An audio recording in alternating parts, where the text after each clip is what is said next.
Dans la vidéo, je vais te donner un petit cours en fait d'éducation financière. Mais je vais te la donner sous forme d'histoire, une histoire de quelqu'un de réel, hein, mais je ne vais pas donner de nom ici. Mais tu vas comprendre, reste jusqu'au bout, je vais t'expliquer à peu près ce qu'il faut faire dans un cas de figure par rapport à l'histoire que je vais te raconter.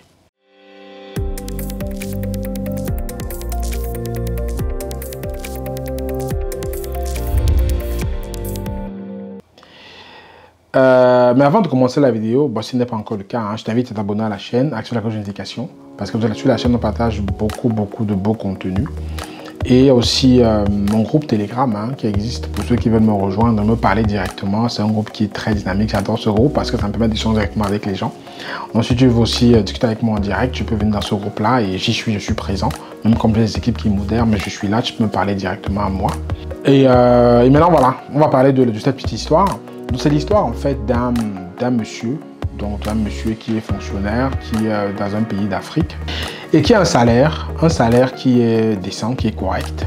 Il est marié, donc il a une femme, il a 2 enfants qui vont à l'école. Il est locataire encore, le monsieur paye un loyer.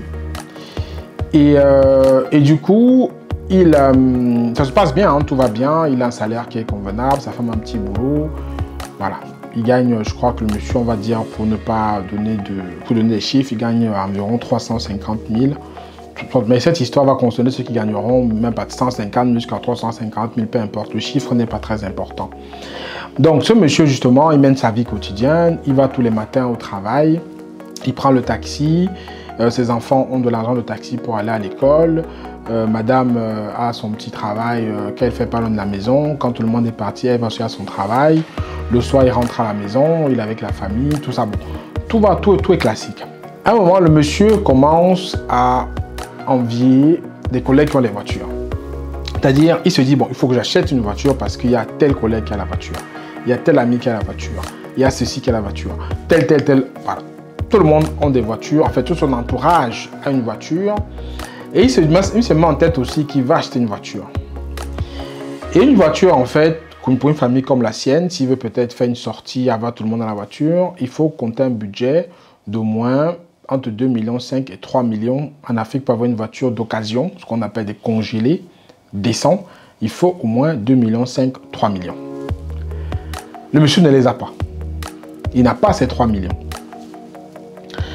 Qu'est-ce qu'il va faire? Soit il va aller à la banque demander un crédit qu'il va rembourser de façon mensuelle pour acheter la voiture.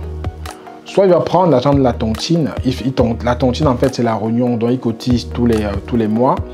Il va prendre cet argent-là, il va prendre un crédit à la tontine pour pouvoir acheter la voiture qu'il va utiliser. Soit il va peut-être aller voir la famille, peut-être, je ne sais pas, peut-être voir les amis qui vont prêter les copains. Du moins, il n'a pas cet argent.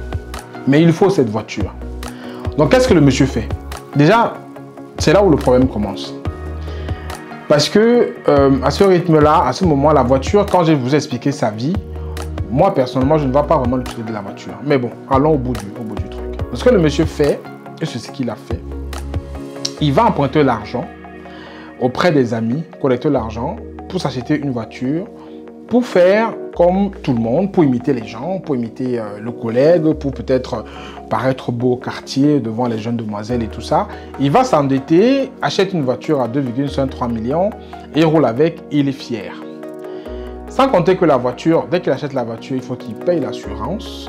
Il faut que la voiture, comme elle est d'occasion, elle est congelée, donc elle aura souvent des pannes, elle va au garage tout le temps. Il faut mettre l'essence, sans compter les entretiens réguliers de la voiture. Donc déjà, il se crée une autre dépense qu'il n'avait pas avant. Mais le moindre mal n'est pas là. C'est que la voiture ne lui sert pas à grand-chose. Comme j'ai expliqué sa vie, où le matin, il va au travail, il est dans le bureau toute la journée, et le soir, il est à la maison. Donc ce qu'il fait, c'est qu'il prend la voiture le matin, il la conduit, il met les enfants dans la voiture, il va déposer les enfants à l'école, et après, il va à son travail, et après, il gare la voiture en bas, et à la fin de la journée, il reprend la voiture, il va prendre les enfants à l'école, et il va garer la voiture à la maison. Et le week-end, il peut sortir un peu avec les enfants, aller un peu se balader, un peu voir les collègues avec la voiture. Mais il est fier, il a une voiture. Il a une voiture. Mais derrière, il s'est endetté parce qu'il doit rembourser, parce qu'il n'avait pas cet argent. il doit rembourser, ou c'est l'argent de l'épargne qu'il a peut-être pour s'acheter un terrain ou quoi que ce soit qu'il a pris pour mettre dans la voiture. Du moins, il s'est créé une mauvaise dette et il a pris plutôt un passif, ce qui est mauvais. Et maintenant, il va devoir rogner quelque part, il va soit moins épargner parce qu'il va devoir rembourser cette dette, ou il va devoir cotiser en plus pour pouvoir avoir cet argent et acheter peut-être un terrain parce qu'il doit se construire. Le monsieur, il est fonctionnaire, il est jeune, il a sa vie à faire. Mais la voiture, il est venu mettre un poids dans sa vie, un poids dans ses finances avec un véhicule dont il n'y a même pas l'utilité et donc on ne voit même pas à quoi cela lui sert, qu'on voit son rythme de vie. À part d'aller fanfaronner, ça n'a pas d'intérêt. Donc voilà, le cas aujourd'hui, c'est qu'il est plombé, le salaire n'évolue pas comme il faut, il a toujours le même revenu, mais il s'est créé une dépense supplémentaire, il s'est créé une dette supplémentaire qu'il doit entretenir, parce que la voiture, après, qu'est-ce qu'ils vont faire? Qu'elle est en panne, il faut la dépanner, il faut mettre l'essence. Tout ça, c'est des coûts qu'il n'avait pas très bien budgétisés, et forcément, ça commence un peu à peser sur son revenu et sur sa façon de vivre avec sa famille. Et c'est pas ce qu'il faut faire. Donc si toi, tu m'écoutes cette vidéo, tu as écouté la petite histoire que je t'ai racontée jusqu'ici et que tu veux aussi acheter une voiture, écoute clairement ça. On prend la même histoire du monsieur. Ça peut être une femme, hein, un homme, une femme, ça marche aussi. Ce qu'il faut plutôt faire, si tu veux vraiment acheter une voiture et que c'est quelque chose qui te tient vraiment à cœur, sachant que la voiture, c'est un passif qui va te bouffer du capital, tu peux transformer ce passif en actif. Tu vas me demander comment, mais je te dis, tu peux transformer ce passif en actif. Ce que tu fais, c'est ceci. Au lieu de prendre, tu peux prendre la voiture, tu peux peut-être prendre ton épargne, tu peux peut-être prendre un crédit. Si vraiment ça te tient à cœur, moi je ne suis pas pour prendre un crédit pour les voitures. Mais si vraiment ça te tient à cœur et que moi si tu as 3 millions que tu as épargné, va plutôt acheter ton lopin de terre pour construire ta maison. Tu as 3 millions que tu as épargné, là c'est plutôt ton petit business que tu vas plutôt essayer de multiplier cet argent. Mais mettre dans une voiture pour ton propre confort, moi je ne conseille pas. Bref, revenons. Si vraiment tu es entêté, tu veux la voiture et que tu as la situation du monsieur de la dame que j'ai expliqué il y a quelques instants. Ce que tu fais, c'est que prends la voiture, elle ne deviendra pas un passif si tu fais comme ceci.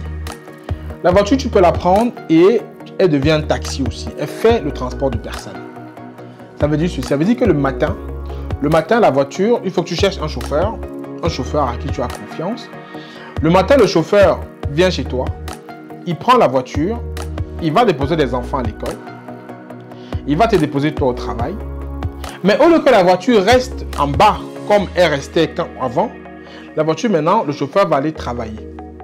Il va aller faire du transport de personnes. Et derrière, tu lui imposes une recette minimum. Généralement, les taxis, c'est peut-être 10 000 francs par jour. Donc, il va travailler toute la journée. Et en fin de journée, il va venir te chercher au travail.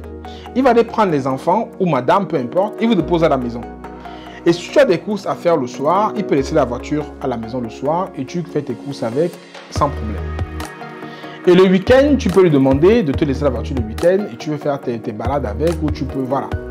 Donc tu vois que s'il travaille 5 jours par semaine, il peut te rapporter 50 000 francs par mois et il peut te rapporter 50 000 francs par semaine, pardon, jusqu'à 200 000 francs par mois.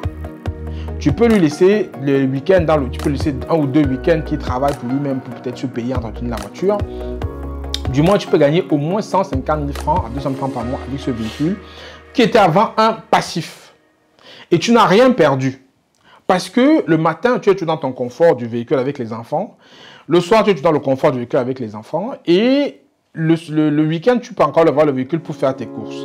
Mais tu as transformé ce qui était avant un passif en actif parce que derrière, alors que le véhicule reste garé dans ton bureau, en bas de ton bureau, là où tu travailles, le véhicule travaille dehors.